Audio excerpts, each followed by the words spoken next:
muy buenos días. Qué rico que están por acá con nosotros. Ahora me presento, yo soy Andrea Barrera, para los que no me conocen, soy consultora de marketing aquí en Pragma y hoy nos acompañan dos personas que nos traen un tema que es tendencia, que realmente es muy importante para nuestro día a día y es combinar dos tecnologías. Entonces, esto es lo que nos van a presentar. Ellos se llaman Juan Pablo Valois y César Moncada. Él es arquitecto de soluciones, tiene más de 15 años de experiencia enfocada en la definición de arquitecturas en la nube. Y los últimos años se ha focalizado en la construcción de arquitecturas basadas en microservicios y apps. Y Juan Pablo Valois es ingeniero de sistemas y computación, trabaja hace 8 años en Pragma apoyando diversos procesos de inteligencia artificial y es un apasionado por los temas de innovación. Señores, muy buenos días, bienvenidos. Hola Andrea, muchísimas gracias por la invitación, muchísimas gracias a todos los asistentes, pues ya también muchas gracias por esa introducción. Ya lo que sigue es que pues, me encuentro acá con César Moncada también, que nos va a hablar de los temas de microservicios y pues vamos a darle para que nos rinda. Hola, buenos días a todos. Nada, muchas gracias por la invitación, André, e igual Juan por la introducción. Gracias a todos ustedes por estar acá y todos bien atentos que la información que les vamos a entregar es muy importante y que les puede servir mucho para sus retos profesionales y en lo que estén trabajando en este momento. Dale, Juan, empecemos. Listo. Bueno, entonces ya partiendo de esa introducción, vamos a abordar dos temas muy importantes el día de hoy. Pues estamos utilizando mucho la palabra importante, pero en realidad es que en nuestro contexto de día a día lo que ocurre es que hablamos mucho de microservicios y hablamos mucho de inteligencia artificial. Esos son los dos grandes temas que vamos a tratar y decidimos dividirlos en estas 5 secciones. O sea, ¿qué es inteligencia artificial? ¿Para qué sirve la inteligencia artificial? ¿Qué son microservicios? ¿Cómo usamos los microservicios? Y algunos casos de uso en los que tenemos experiencia y de los que hemos tenido aprendizajes muy importantes. Entonces, empecemos. ¿Qué es la inteligencia artificial? Primero que todo, yo los quiero dejar acá con esta frase, digamos que con este pequeño párrafo, pero básicamente el abstract de esto es que la inteligencia artificial es una analogía de la inteligencia humana, es decir, cómo nosotros como seres humanos percibimos nuestro mundo, lo interpretamos y a partir de ahí tomamos decisiones o actuamos en consecuencia. Esa es la manera como nosotros estamos tratando de crear la inteligencia artificial. La inteligencia artificial se puede basar también en el reconocimiento del lenguaje, del habla, se puede basar en el reconocimiento de texto. Todo esto lo puede hacer a través de entradas de datos, un teclado, un escrito, un micrófono, puede identificar objetos, entonces lo puede hacer a través de cámaras, tiene otro tipo de datos que puede almacenar y recoger a través de sensores. Y entonces acá es donde les quiero mostrar básicamente un diagrama que puede parecer una enredadera, pero en realidad es un árbol. Les voy a hacer énfasis en los cuadros que tenemos en naranja, pero la inteligencia artificial como tal es un subconjunto de las ciencias de la computación que se divide en dos grandes mundos, digamos que la inteligencia artificial general y la inteligencia artificial reducida. ¿Qué sucede? La inteligencia artificial general es la que nos pintan el cine y la literatura como las máquinas que se van a comer a la humanidad en algún momento. Esta inteligencia artificial no existe, pues digamos que para que no nos sintamos agobiados ni estresados por eso, igual se está trabajando en un marco regulatorio para poder gestionar este tipo de inteligencia artificial, pero no existe y falta mucho también para que exista. Entonces, la inteligencia artificial con la que interactuamos hoy en día es la inteligencia artificial reducida, que es la que nos lleva al camino del aprendizaje de máquina o machine learning. ¿Qué tiene esto de interesante? Que este tipo de aprendizaje es un aprendizaje que se basa en aprendizaje estadístico, es con el que tenemos temas de predicciones, de clasificaciones o segmentaciones, clusterizaciones de usuarios, de clientes, y a partir de ahí se desprende otra rama que es el aprendizaje profundo, que también se refiere a un tema de cómo nosotros concebimos nuestro cerebro, cómo nuestras neuronas interactúan entre sí a través de sinapsis. Es un modelo, digamos que una representación, porque ya está pues muy probado que nuestro cerebro es muchísimo más complejo, pero es una representación que nos sirve en este caso para hablar de las redes neuronales convolucionales, redes neuronales recurrentes y otra sigla que tenemos acá que es PLN, que es procesamiento de lenguaje natural, que es muy enfocado a temas de asistentes virtuales, a chatbots y todo esto. Entonces, el aprendizaje de máquina o machine learning se divide en tres grupos: el aprendizaje supervisado, el no supervisado y el reforzado. ¿A qué nos referimos con esto? El aprendizaje supervisado es el que requiere que un experto esté siempre pendiente de un conjunto de datos o un conjunto de información y le diga si lo que tiene que encontrar es correcto o es incorrecto. Es decir, el que está constantemente entrenándolo. Ese es el aprendizaje supervisado. El aprendizaje no supervisado es en el que le entregamos un conjunto de información, un conjunto de datos, y él tiene que empezar a generar unas segmentaciones, encuentra unos patrones, unas relaciones, y luego ya alguien debe entrar a interpretar esos patrones y esas relaciones que el algoritmo encontró o el modelo, en este caso de aprendizaje no supervisado. Y por último tenemos el aprendizaje reforzado, que es el que le aprende con premio o con castigo. Y les pongo este ejemplo, pues yo creo que todos hemos tenido que ver en algún momento con Mario Bros. O sea, lo hemos jugado, lo hemos escuchado o hemos visto en algún momento algún video relacionado. Sabemos que si estamos jugando con Mario y Mario se va por un abismo, perdimos. Si lo tocó una tortuga, perdimos. Si le cae una bola de fuego, perdimos. Y sabemos que gana si le pega en la cabeza a una tortuga, si salta el abismo y cosas de este tipo. Ahora, ¿qué logramos con eso? Que tenemos un entorno muy bien diferenciado entre lo que podemos hacer y lo que no debemos hacer para poder continuar el juego y poder terminarlo. Eso es lo que nosotros definimos en el aprendizaje reforzado como el premio y el castigo. De esa manera el algoritmo aprende a convivir y a relacionarse con su entorno. Si le decimos esto está correcto o esto es incorrecto, un grupo de reglas, y a partir de ahí él ya empieza a desenvolverse en su entorno. Hasta acá, esto es como un contexto, un abrebocas de lo que es la inteligencia artificial. Esto es un tema en constante evolución. Constantemente están sacando muchísimos papers relacionados especialmente en temas de aprendizaje de máquina y aprendizaje profundo. Y esto crece mucho, todos los días está en constante evolución. Entonces ahora, ¿para qué nos sirve la inteligencia artificial? Les quiero mostrar este diagrama. Pues digamos que en la jerga que se utiliza en temas de inteligencia artificial hablamos de un pipeline, pero básicamente esto es un flujo de operación, un flujo de trabajo, en el que partimos. Vemos en la parte izquierda un origen de datos, en el que tenemos redes sociales, tenemos documentos, tenemos PDFs y también tenemos un pequeño dibujito de base de datos. ¿Qué pasa? Las bases de datos nos sirven para referenciar la información estructurada. La información estructurada es la que podemos identificar fácilmente, está relacionada en un esquema X y Y en el que tenemos un nombre de un campo y tenemos el dato asociado a ese campo. Obvio, también pueden existir bases de datos que no son tan organizadas, pero en este punto hablamos de las bases de datos como sistemas de datos estructurados. Ahora, todo lo demás lo interpretamos como sistemas, como orígenes de datos no estructurados. ¿Qué buscamos con esto? Que todo converja en un punto en el que podemos procesarlo.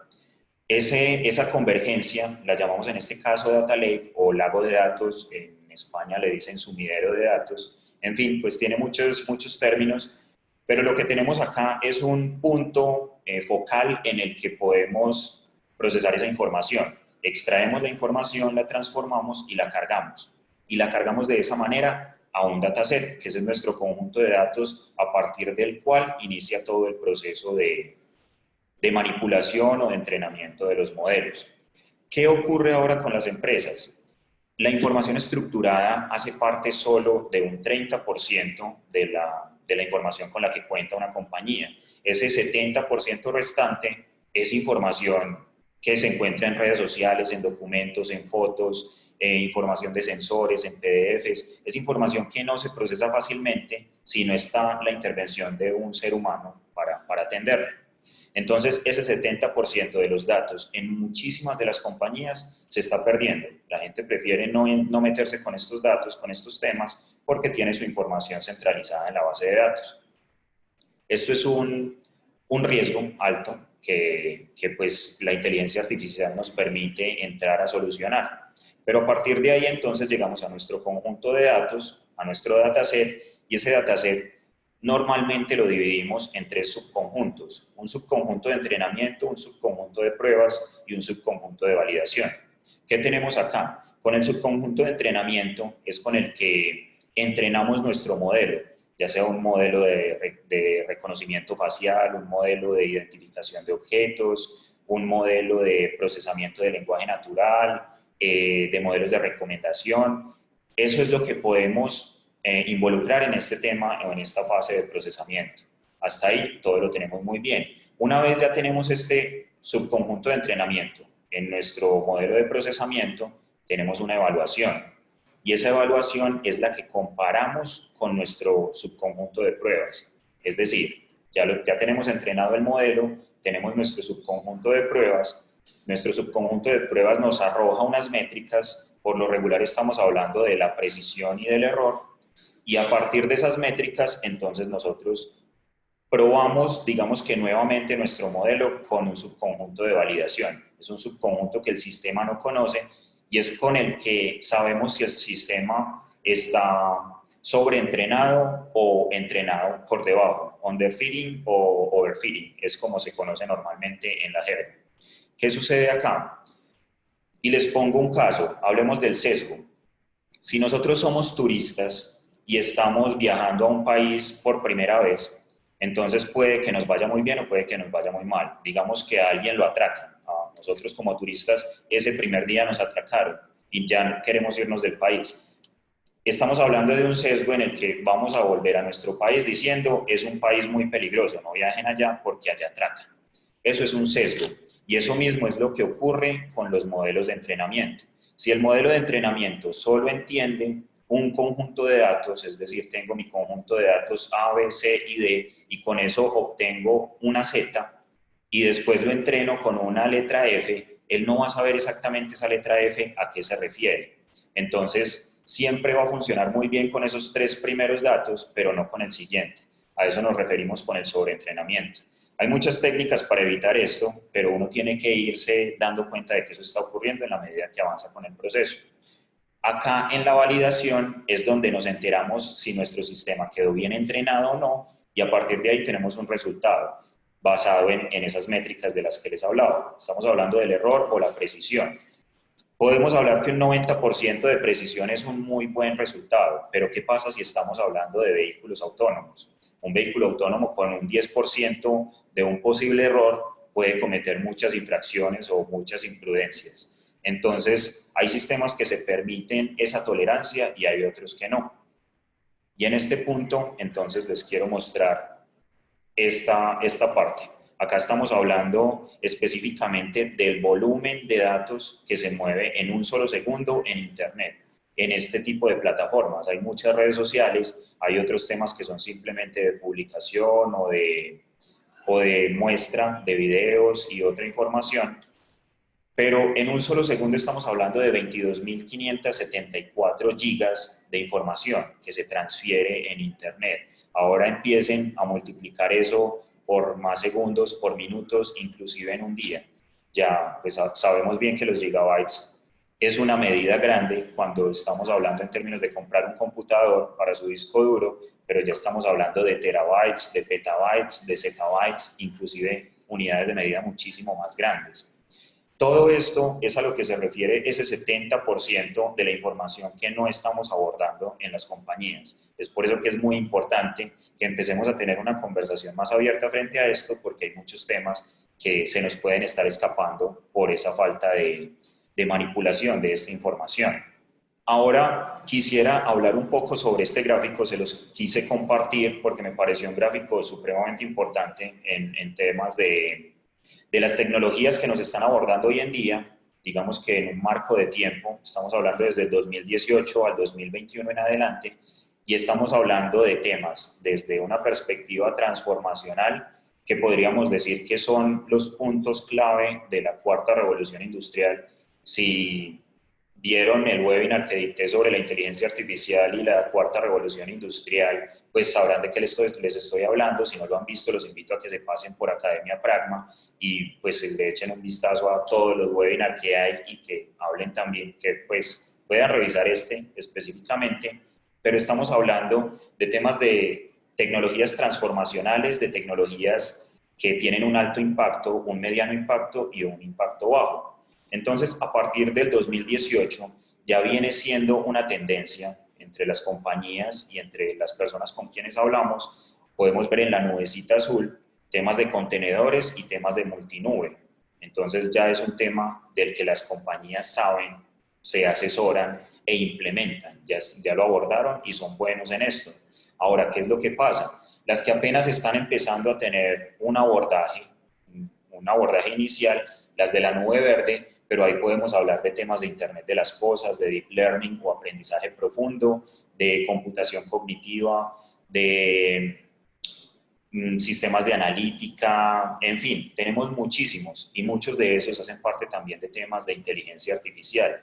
Las empresas ahora que no estén hablando en términos de estas tecnologías, pues se van a tener que pellizcar porque definitivamente está demostrado históricamente que cada vez que llega una nueva revolución industrial viene acompañada de unos habilitadores que son las tecnologías. Si las empresas no se montan en este bus para poder continuar trabajando con estas tecnologías y con estos temas, entonces van a tener unos riesgos altos dentro de sus economías.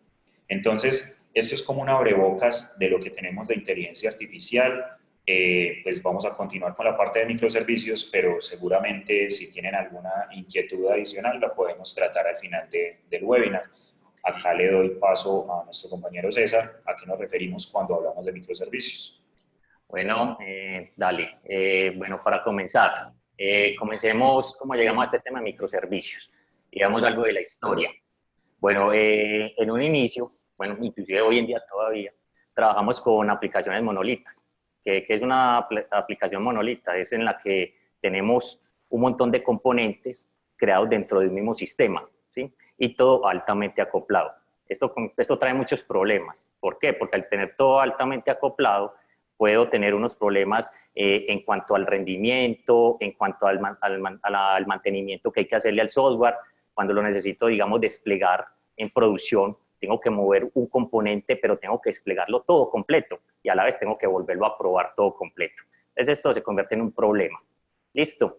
Con base, como en esos problemas que hubieron con este tema de aplicaciones monolitas, salió SOA. ¿Qué es SOA? Es el tema de arquitectura orientada a servicios. ¿Qué es lo que hace SOA? Pone una capa de integración en el medio o de mediación que permite ya desacoplar varios sistemas y entregarles a ellos servicios, ¿sí? Una única fuente de servicio de mediación. Acá nacen unos sistemas o buses de servicio, ¿sí? En donde se empieza a poner esta mediación, ¿sí? Esta orquestación de servicios, pero caímos como en algo malo, que fue llevar acá todo lo que estábamos haciendo en los monolitos. ¿Cómo así? Llevar toda la lógica de programación a estos buses de servicios. Entonces, ¿qué hicimos? Trasladamos el problema de una aplicación monolita a el bus de servicio. ¿Qué pasó? Ya claro, cuando ya teníamos todo esto altamente acoplado en el bus de servicio, nos dimos cuenta que esto era un problema, ¿sí? Porque cuando empezamos a tener más clientes o más concurrencia de los sistemas a los que estoy integrando, pues este no daba con la carga. ¿Qué tocaba hacer? Tocaba, en este caso, escalar, ¿sí? Este bus de servicio, lo que lleva unos costos muy altos de mantenimiento y otros temas. ¿Listo? Ya con esto, que salieron los microservicios, dijeron, bueno, este tema de SOA, con los buses de servicio, tenemos el problema de que volvimos nuevamente al acoplamiento. ¿Qué pasó con los microservicios? Los microservicios nacieron para romper digamos, acoplamiento que teníamos desde SOA. Y ya ahí sí tenemos una arquitectura totalmente desacoplada, en donde los microservicios son totalmente independientes, con una responsabilidad única, ¿sí? Y en caso de que yo tenga que desplegar un microservicio, solamente despliego esa parte sin afectar los demás. ¿Listo? En la siguiente diapositiva vemos una comparación entre lo que es una aplicación monolita y lo que son los microservicios. Yo que tengo en la aplicación monolita, y como se ve, tengo varios componentes, ¿sí? En los cuales los tengo todos en una sola aplicación. ¿Yo qué tenía que hacer? Montar esta aplicación en un application server único, ¿sí? Y si quería un tema de alta escalabilidad o rendimiento, tendría que crear un clúster de servidores para montar cada una de estas aplicaciones monolíticas. Entonces esto, pues, si hay uno de esos componentes que solamente es el que me está recibiendo la concurrencia alta, pues ¿por qué tengo yo que escalar toda la aplicación nomás para eso? O sea, no tiene como mucho sentido. Entonces de ahí los microservicios me apoyan como ese acoplamiento. ¿Para qué? Para poder yo escalar solamente, digamos, la aplicación única, ¿sí? Puede ser un ejemplo, en un e-commerce. Yo tengo varios microservicios. Tengo el que me maneja el perfil del usuario, tengo el que me consulta el feed de productos, tengo el que me maneja el inventario, etcétera. Digamos que el del feed del productos es como el más concurrente, entonces yo no tendría sino que coger ese y escalarlo, ¿sí? Para que me pueda soportar la carga que necesito. Entonces ahí es como la diferencia también de los beneficios que tengo con los microservicios. En la siguiente diapositiva vemos las ventajas que tenemos con los microservicios, pues las que ya les mencioné antes. Primero, tengo una responsabilidad única. ¿Qué es esto? Yo puedo dividir cada microservicio por una única responsabilidad. Hay unas estrategias muy buenas para la división de microservicios que es por dominios de negocio. Vuelvo al ejemplo del e-commerce. Entonces, una responsabilidad única sería, por ejemplo, el tema del perfil del usuario. Otra responsabilidad única sería, por ejemplo, el manejo del inventario. Otra, todo el tema, digamos, de catálogo de los productos. Y así lo puedo ir dividiendo.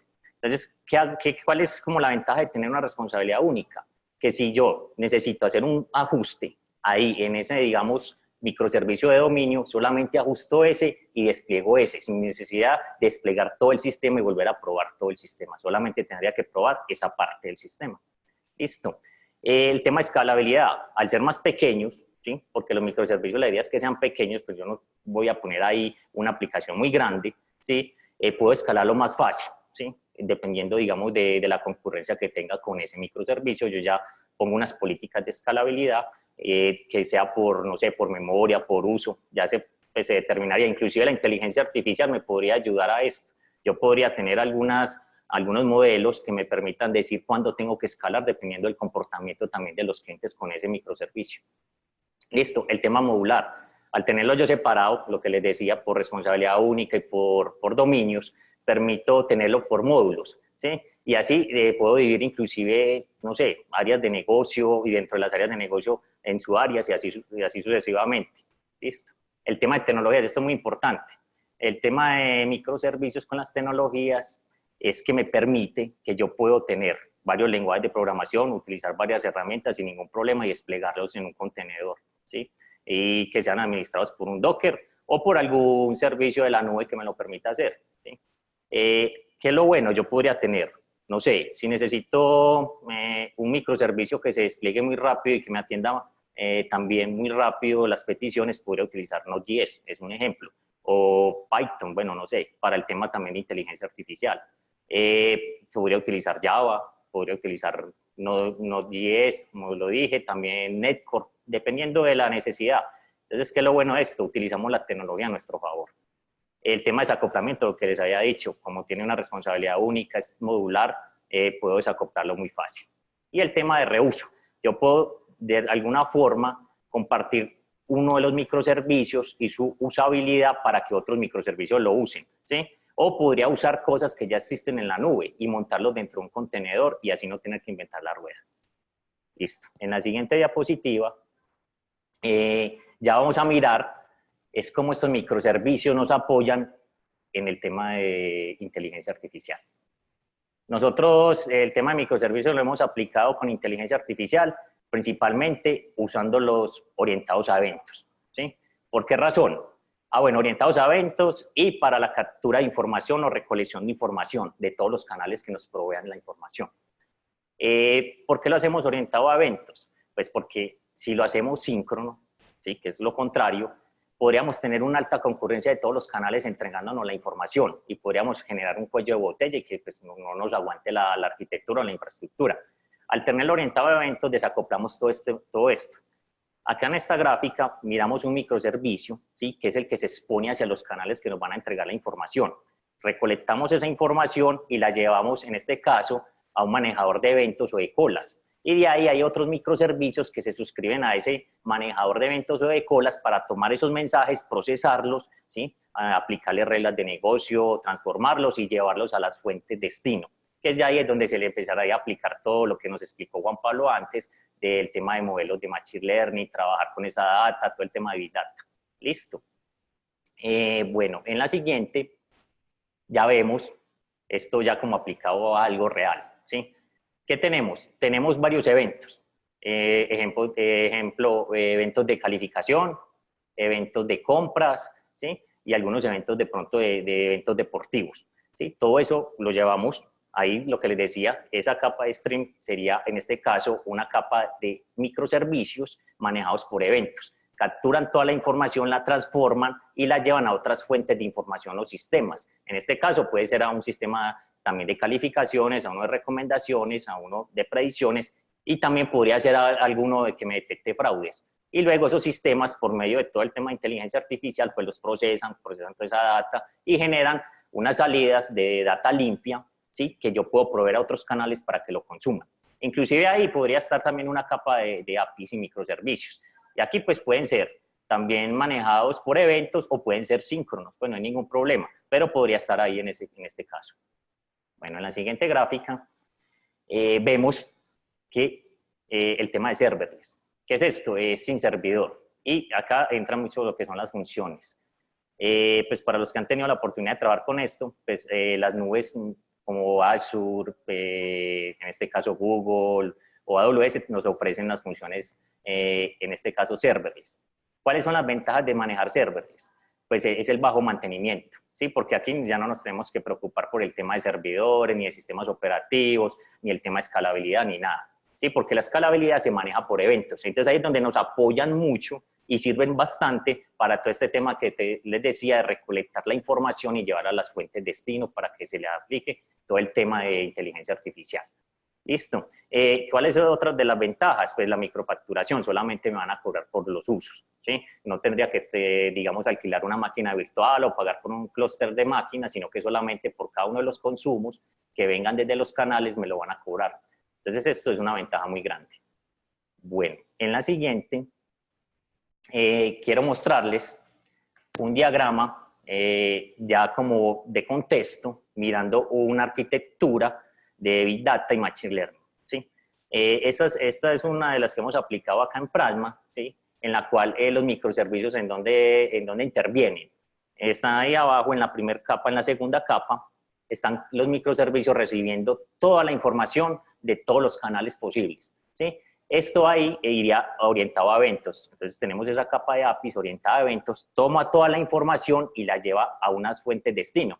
Como le decía Juan Pablo, puede ser data estructurada o no estructurada, pues dependiendo de las fuentes también, ¿sí?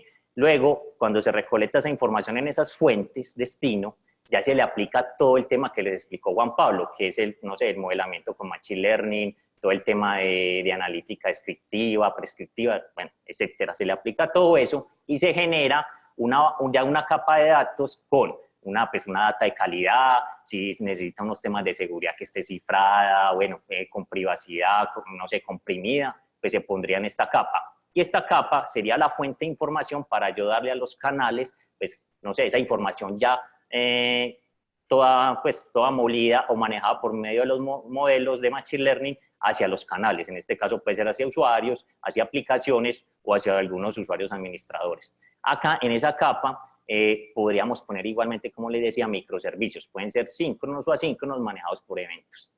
Bueno, muy bien. Nuevamente, pues yo ahora les voy a hablar un poco de algunos casos de uso que hemos aplicado acá internamente dentro de la organización que nos han dejado muchas experiencias, muchos aprendizajes. Pues les cuento un poco sobre la interpretación de documentos. Resulta que una empresa X tiene una recepción de muchísimos documentos que llegan en muchos formatos, con mucha calidad, pues algunos con diferente calidad, en imágenes, en PDFs, en texto plano, conjuntos de hojas, en fin, muchísimas cosas. Necesitan extraer de ahí una información. Nosotros hemos llegado a trabajar con dos de los modelos que aplican pues, hoy en el mercado. Es pasando el pipeline a través de un sistema de reconocimiento óptico de caracteres, u OCR, o también trabajando con herramientas que son como OCRs con un poco más robustas, por decirlo así. ¿Qué sucede con los mecanismos de OCR? Los mecanismos de OCR no son configurables, es decir, el sistema de OCR te entrega una salida a partir de lo que puede identificar en las imágenes y no es posible jugar con esa tolerancia, es decir, yo quiero que la A o el cero me lo reconozca siempre como la misma letra o el mismo carácter, no es posible jugar con eso. De hecho, uno de los que hemos llegado a utilizar, que es de Google, ¿sí? Tiene la gran ventaja de que es gratuito, es open source, pero también tenemos ahí un tema y es ese, que no podemos configurarlo.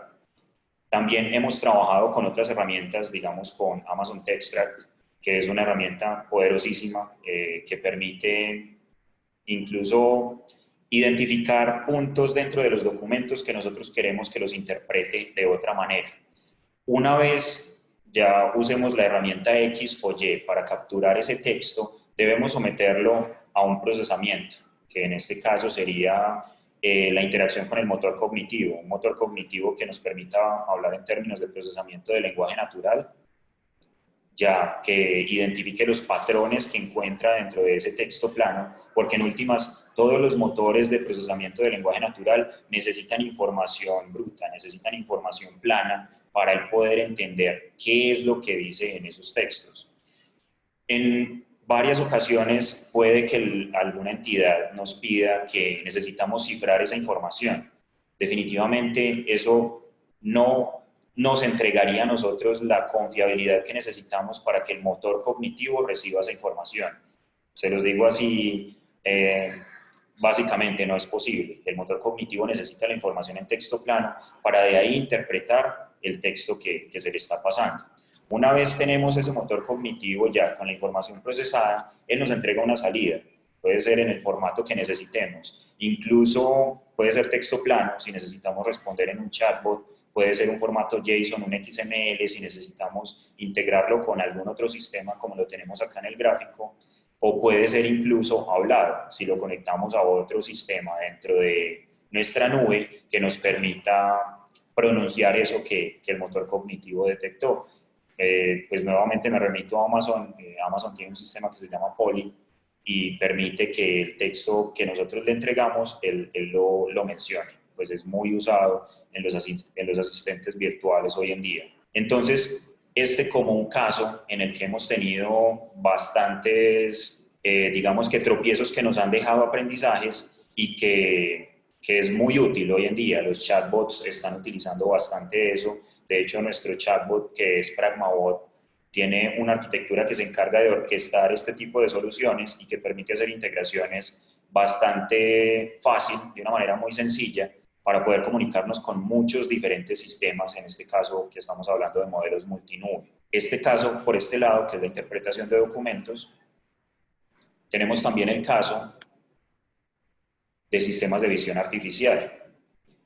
Se los pongo en este contexto. Resulta que hay una empresa X que necesita sacar muchas máquinas, entonces tiene una línea de producción de muchísimas máquinas, pero necesita ayudar ese proceso con un sistema de control de calidad. Es decir, que esta máquina sí tenga las piezas que son, en el lugar que son.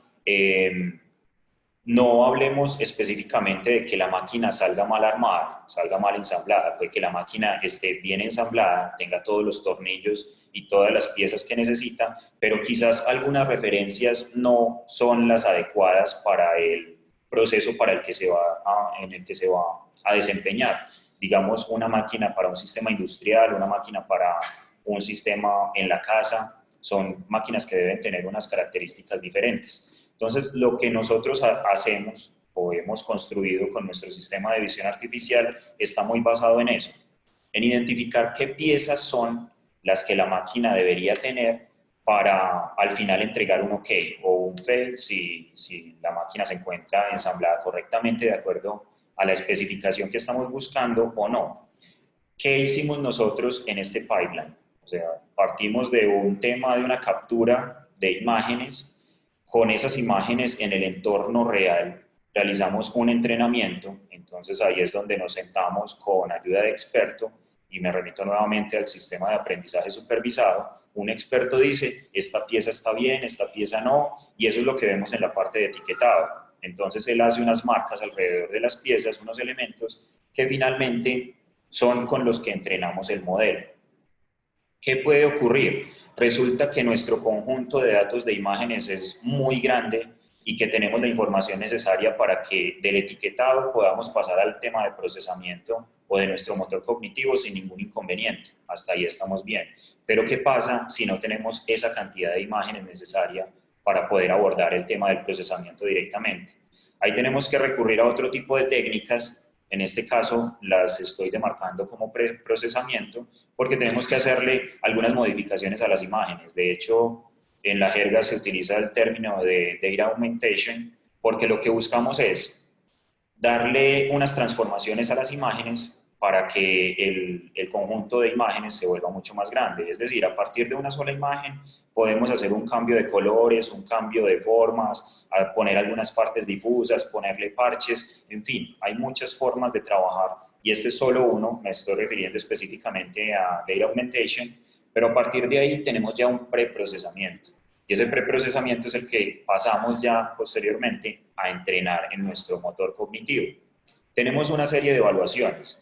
Entonces, nuevamente partimos del hecho de que la precisión y los errores están equilibrados de acuerdo a nuestro umbral de tolerancia que nos permita continuar con las máquinas, y tenemos unos resultados. Esos resultados son los que ya integramos al final con un sistema, que por lo regular es un sistema on-premise, directamente en la arquitectura del cliente, que es con el que se coteja la información. Es decir, esta máquina está correcta, listo, ya la puede despachar. Esta máquina está incorrecta, tiene que llevarla a tal punto a que le realicen una revisión.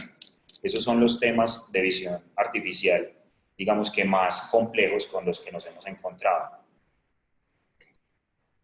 Ahora, César les comentará un poco sobre este caso, que es sobre motores de recomendaciones. Ok. Bueno, acá es un caso utilizando, en este caso, son los servicios de Azure, ¿sí? ¿Qué es? Acá es, ¿cuál sería el caso? El caso es, tenemos unas personas que ven videos o películas, ¿sí? Y esa información la envían a una fuente, ¿sí? En este caso sería Azure Storage, ¿sí? Ahí se centraliza toda la información de todos estos eventos que tienen los usuarios, ¿sí? Qué películas ven, cuándo las ven, qué es lo que están viendo, ¿sí? Para generarles a ellos unas recomendaciones. ¿Listo? Esa data, ¿sí? Que llega ahí, esos eventos, los toma Azure Databricks. ¿Qué es Azure Databricks? Él toma unos modelos, ¿sí? Que ya están dentro de Azure Machine Learning, ¿sí? Ahí en ese servicio, y los empieza a entrenar. Y con base a unas, no sé, políticas de calidad, pues los va evaluando y va diciendo, sí, este modelo está bien o está mal, y lo va entrenando, y con base en ese entrenamiento genera una data que la mete dentro de Azure Cosmos, ¿sí? Es una base de datos no relacional. Luego de hacer como este ciclo de entrenamiento, él es capaz de llevarlo, en este caso, aquí es donde entran los microservicios, a AKS. ¿Qué es AKS? Es un servicio de Azure que me permite administrar microservicios. Pero cada vez que entrena el modelo va y despliega nuevamente un microservicio dentro de Kubernetes, ¿sí? Y lo dispone para que los otros usuarios lo consuman. Y así se tiene un ciclo, ¿sí? Se tiene un ciclo en el cual siempre estamos alimentando esos modelos y entrenándolos con nueva data de eventos que llegan desde los usuarios, y pues en las películas que ven, las recomendaciones que se le dieron son correctas o no son correctas, las vio o no las vio, y así en un ciclo se va dando como todas estas recomendaciones. Eso es como un caso de uso, ¿sí? De aplicación utilizando la nube Azure. Bueno, y finalmente tenemos un caso en el que hemos trabajado con reconocimiento facial, empleando muchos sistemas directamente de Amazon.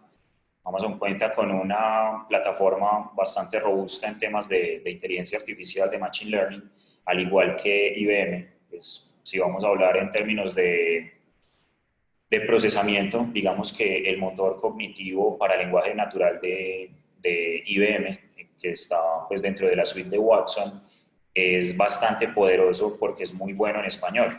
Entonces, podría ser una ventaja frente a otros motores cognitivos de procesamiento de lenguaje natural de otros fabricantes. En este caso, el reconocimiento facial que ofrece Amazon con el servicio de Amazon Recognition es bastante robusto, es muy poderoso y está fundamentado principalmente en lambdas o funciones de un solo uso que no requieren infraestructura física directamente. ¿Qué es lo que ocurre? Pues sí necesitamos unos sistemas de captura, como se los mencioné empezando esta charla, necesitamos unos mecanismos de captura que serían los ojos de los sistemas de reconocimiento. Una vez tenemos esa captura almacenada en algún lugar, pasamos a procesarla. Y cuando la procesamos, es increíble la capacidad que tiene este sistema para entregarnos de una manera confiable qué tan acertado es una persona en unas condiciones incluso con la cara rotada, mirando hacia otra dirección. Entonces, este sistema lo llegamos a emplear a ver, ¿cómo lo explico? Es un tema de asistencia, casi que no doy con la palabra, de asistencia en una sala. Necesitamos identificar en una sala cuántos asistentes están participando, entonces pues en un auditorio grandísimo puede haber alguien en la entrada tomando nota de quién está ingresando y cómo está ingresando, en fin, pero con un sistema de estos se puede identificar exactamente qué persona es la que está ingresando y qué rol tiene dentro de la organización. Son sistemas de este tipo, son bastante útiles y pues se pueden hacer bastantes cositas interesantes con esto. Ya con esta presentación, pues llegamos, ya con esta diapositiva llegamos al final de la conversación. Muchísimas gracias a todos y pues, esperando las preguntas. Bueno, mil gracias a ustedes, chicos. Les voy a hacer la primera pregunta que nos hizo Juan Loaiza. Él nos dice, ¿qué lenguajes, aparte de Python, se pueden trabajar con Machine Learning? No, a ver, en términos de lenguajes de programación, yo diría que ya muchísimos lenguajes, tanto en el campo de los compilados y los interpretados, ya tienen muchos desarrollos al respecto. Depende qué nivel de robustez estemos buscando a la hora de construir nuestra solución. Podemos estar hablando de Python, como bien lo mencionas, porque es un lenguaje multiplataforma, multiobjetivo, pues sirve para muchísimas cosas y eso le permite tener librerías para casi todo, si no es que ya tiene librerías para todo. Pero también podemos estar hablando de Java. Java tiene integraciones muy interesantes, sobre todo con los sistemas de Apache, que son sistemas muy interesantes por la elasticidad que ofrecen y por la cantidad de procesamiento en tiempo real que pueden tener. Podemos estar hablando también de C++, incluso JavaScript. Tiene bastantes librerías ya enfocadas a este trabajo en temas de inteligencia artificial y de Machine Learning. Y Diego Álvarez nos pregunta, ¿cada microservicio debería tener su propia base de datos partiendo de la responsabilidad única que nos mencionabas anteriormente? Sí, o sea, siendo puristas, sí. Lo que pasa es que es muy complicado manejarlo a veces. Una solución, ¿sí? Nosotros hemos manejado inclusive que algunas bases de datos relacionales es muy complicado desacoplarlas, ¿sí? Lo que tratamos de hacerlo es entonces orientado a eventos, ¿sí? Ponemos un tema de colas o de eventos para poder comunicarse y así de esa forma manejar esa concurrencia en la base de datos única. Ahí tenemos un problema, pues que tenemos un único punto de falla y una única base de datos, entonces tendríamos también que manejar el tema de alta disponibilidad de la base de datos. Pero pues la recomendación, y si es posible, trabajenlo con bases de datos separadas. Perfecto. Fabián Camargo nos pregunta, ¿cuál de las tres nubes como AWS, Google Cloud y Azure es mejor para iniciar en la inteligencia artificial y los microservicios para apps en una web? Bueno, lo que pasa es que todas las nubes ofrecen diferentes servicios y son muy expertas en uno en los otros. Todo depende, ¿sí? O sea, tenemos AWS, AWS es muy fuerte en la mayoría de servicios, ¿sí? Pero igualmente, si queremos algo de pronto de menor costo, podría ser Google la elección, ¿sí? Otro tema, en el tema de DevOps, yo veo muy fuerte en el tema de DevOps Azure, entonces yo puedo manejar un tema multinube, ¿sí? Es que todo depende, entonces nos toca conocer muy bien todos los servicios en todas las nubes y dependiendo de las necesidades del cliente, del presupuesto, ¿sí? De lo que necesitamos solucionar, ofrecemos diferentes soluciones en cada una de las nubes o inclusive integradas todas. Se puede hacer. Tenemos por aquí otra pregunta de Felipe Pavón. Él nos dice, ¿qué tan conveniente es usar una capa SOA para exponer los microservicios como capacidades? Ok, bueno, lo que les explicaba ahora, tenemos los buses de servicio que se siguen manejando hoy en día. Lo que yo propongo es que los buses de servicio pues no se dejen de usar, ¿no? O sea, yo no propongo eso, ¿sí? Lo que digo es que los buses de servicio los debo usar para lo que son, que es para mediar, ¿sí? Y para orquestar servicios que se disponen a todos los sistemas de la empresa, ¿sí? El tema ya de microservicios apoya este tema de SOA, ¿sí? Porque me permite inclusive separarlo o sea, de otra forma, ¿sí? Yo puedo llevar esos microservicios mediante exposición de APIs, ¿sí? Y lo puedo separar y desacoplar de esa forma. Ahí yo lo que te digo, si lo vas a usar con un bus de servicio utilizando SOA, traten de que en ese bus de servicio solamente se maneje la mediación y la orquestación, no lleven la lógica de negocio allá, ¿sí? Porque lo que van a hacer es convertirlo en un monolito gigante que después se les va, digamos, a complicar o enredar el tema de escalabilidad, alto rendimiento, porque van a tener que escalar ese monolito gigante. Entonces yo ahí sí les propongo o les digo, les recomiendo que más bien lo hagan con microservicios. Perfecto. John Sánchez nos pregunta, está muy interesante el webinar y nos dice, ¿qué tan confiable es el resultado que se puede tener con inteligencia artificial? ¿Cuál podría ser su porcentaje de error? Y si se podría poner un tope de aprendizaje a un modelo de inteligencia artificial. Bueno, la pregunta está bastante grande, pero bueno, en términos generales te respondo que no. O sea, los sistemas de inteligencia artificial deben estar aprendiendo continuamente y dependen de unas características propias del negocio. Como bien lo explicaba durante la charla, no es lo mismo que entreguemos unas medidas de precisión o de confiabilidad de un vehículo autónomo a que entreguemos unas de, no sé, de reconocimiento de ropa. Entonces, ambos son sistemas de reconocimiento visual, pero si un vehículo falla por un 1% que le falta, es decir, tiene un 99% de confiabilidad, ese 1% puede generar muchos problemas, incluso puede generar la muerte también de un peatón o del propio pasajero. En este caso, es muy importante entender el dominio del negocio, el dominio del proyecto y en términos generales siempre necesitamos que el sistema continúe aprendiendo. ¿Por qué? Porque el mundo en el que nos movemos es un mundo supremamente dinámico. Podríamos definirlo en términos cuadriculados y totalmente cuantitativos, pero nuestro mundo es demasiado cualitativo. Necesitamos estar pasando constantemente esa data cualitativa a términos cuantitativos para poder procesarla y constantemente varía. Nada más pensemos en términos de la predicción del clima. O sea, ahorita estamos alcanzando unos topes impresionantes de temperatura alta y también hemos llegado a alcanzar unos topes de temperatura muy baja. Entonces, constantemente se mueve el mundo y de esa misma manera de esa misma forma es necesario continuar entrenando los sistemas de inteligencia artificial. Adrián Peña nos pregunta, ¿qué herramientas de administración y monitoreo se pueden utilizar para microservicios? Ok, bueno, existen muchas, pero una que recomiendo y que hemos usado y que nos ha funcionado muy bien es utilizar LK, ¿sí? En el cual recolectamos la información, ¿sí? La llevamos a Logstack y luego la pasamos a un visor como Kibana para observarla.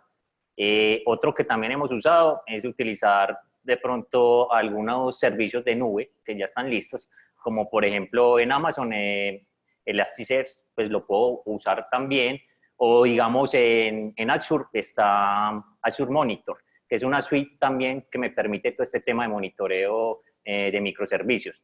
Recuerden que en los microservicios yo los puedo manejar sin estado o con estado, entonces si los manejo con estado yo podría de alguna forma poder centralizar los logs ahí, pero no es la mejor forma, o sea, no es la recomendada. La idea es que yo lo lleve a una única fuente de información en donde centralice toda la información o logs que me entregan todos los microservicios y ahí poder monitorear inclusive todas las áreas de la empresa o todos los sistemas de la empresa.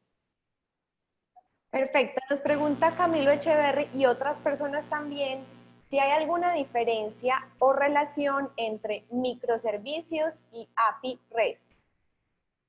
Ok, bueno, inclusive eso es algo que trato en el webinar que hice hace como unos 7 meses creo, ¿sí? Que está también en el canal por si lo quieren ver para digamos, tener más detalles del tema de APIs y microservicios, pero eso se confunde. Realmente las APIs son una cosa y los microservicios son otra. Lo que pasa es que se complementan. ¿Por qué? Por ejemplo, yo pongo un microservicio, puede ser un proceso que lo que me haga es tomarme una data y transformarla y llevarla a otra fuente de información. Ahí yo no expuse nada, no es una API, nada. Pero también yo puedo poner un microservicio que lo que haga es ponerme una capa de APIs, en este caso puede ser REST o lo que quieran, ¿sí? Hacia otros canales. Entonces ahí está la diferencia. API es más la interfaz con la que yo expongo unos microservicios hacia otros canales. Gracias. Nos pregunta Carlos Zambrano, ¿qué diferencia hay entre un aprendizaje supervisado y reforzado? Ya que en un modelo de aprendizaje supervisado se le enseña cuál es la forma correcta. Qué buena pregunta, porque inicialmente es muy común confundir los dos sistemas de aprendizaje. ¿Qué es lo que pasa? En el aprendizaje supervisado, nuestro pipeline, que es iterativo, siempre el ciclo depende de que un experto le esté diciendo, esto está bien o esto está mal. Si los resultados de confiabilidad o de confianza que tenemos no son los adecuados, necesitamos seguir entrenándolo y esa es la tarea del experto. Pero ¿qué pasa con el aprendizaje reforzado? En el aprendizaje reforzado definimos un conjunto de reglas. ¿Por qué es tan complejo de usar el aprendizaje reforzado hoy en día? Porque nuestro mundo, como pues lo conecto un poco con la respuesta anterior, es muy dado a cambiar constantemente. Nosotros podemos tener unas reglas de convivencia, pero constantemente las estamos cambiando y estamos manipulándolas de una u otra manera. Eso impide que los sistemas reforzados puedan interactuar con nosotros en nuestro entorno actualmente. Pero por eso ponía el ejemplo de un juego.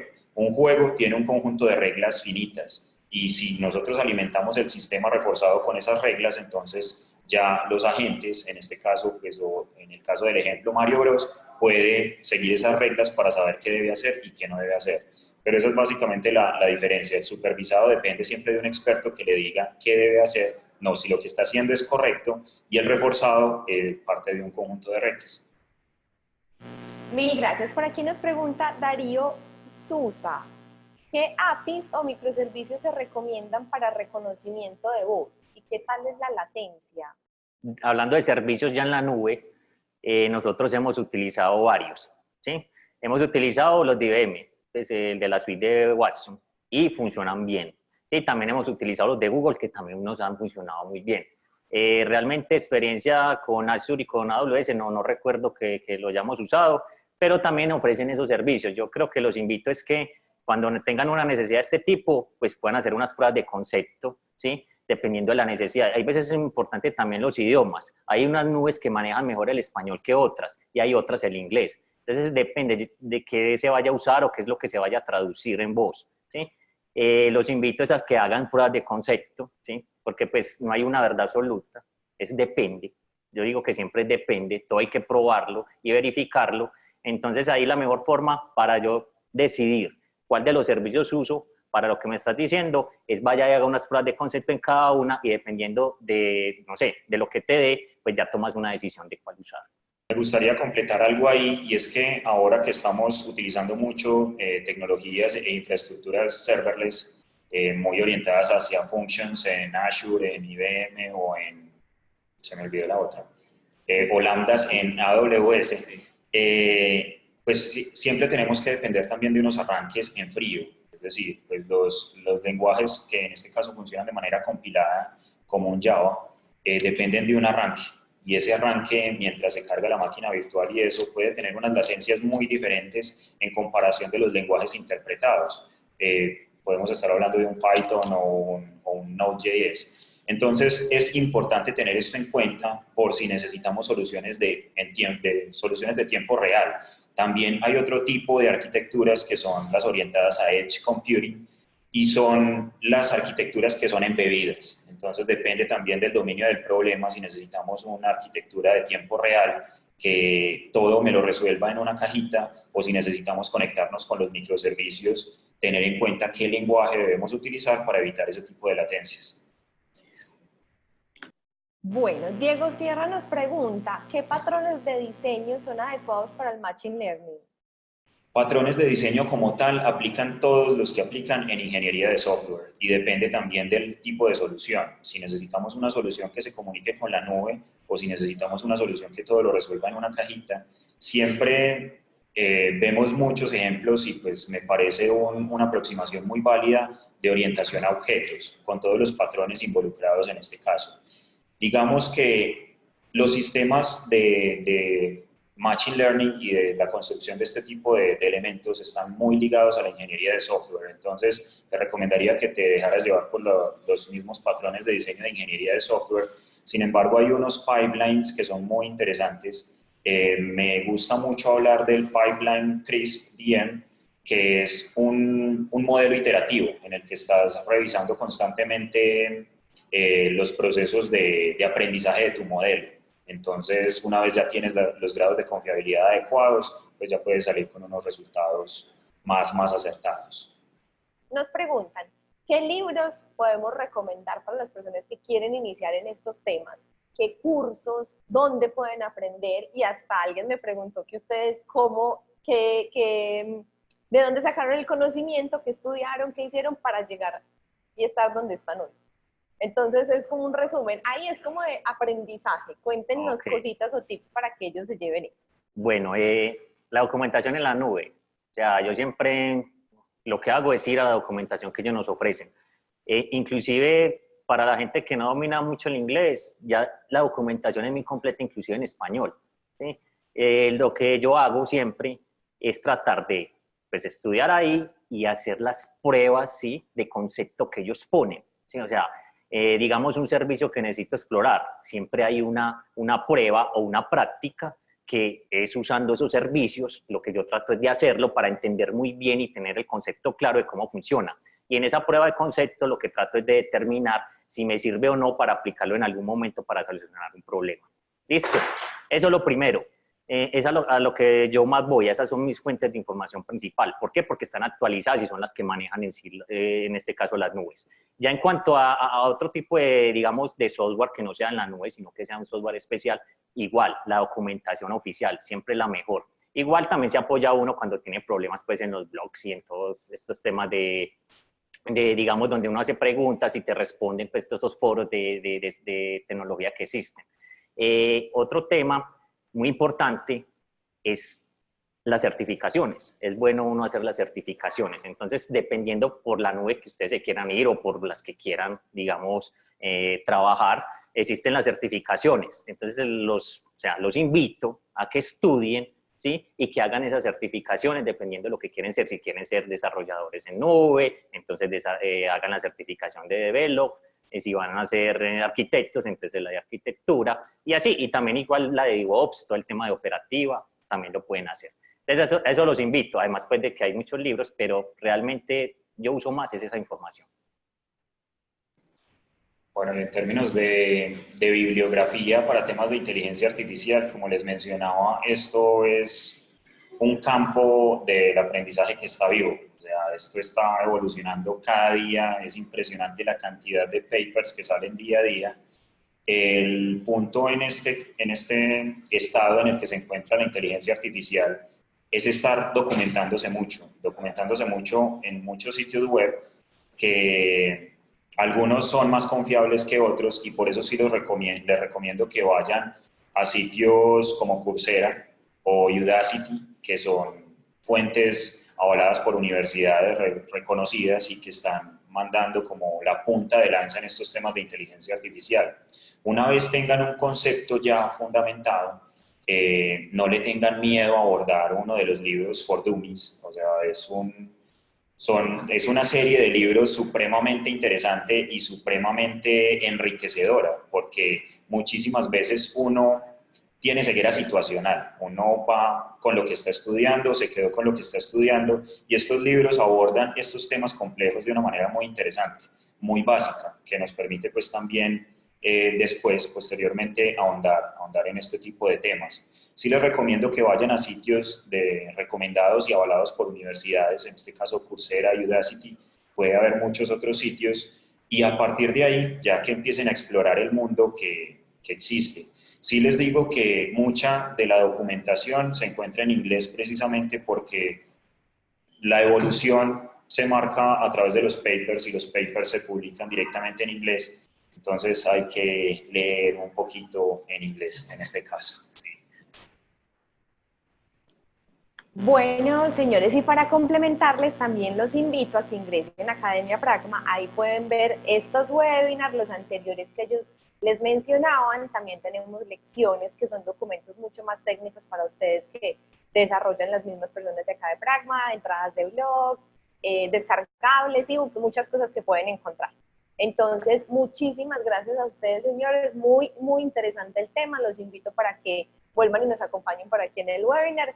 Y bueno, a todos muchísimas gracias por asistir y por acompañarnos.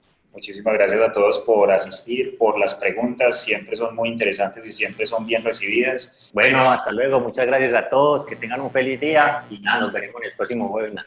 Que estén bien, Chao, chao. chao, chao, gracias. Gracias.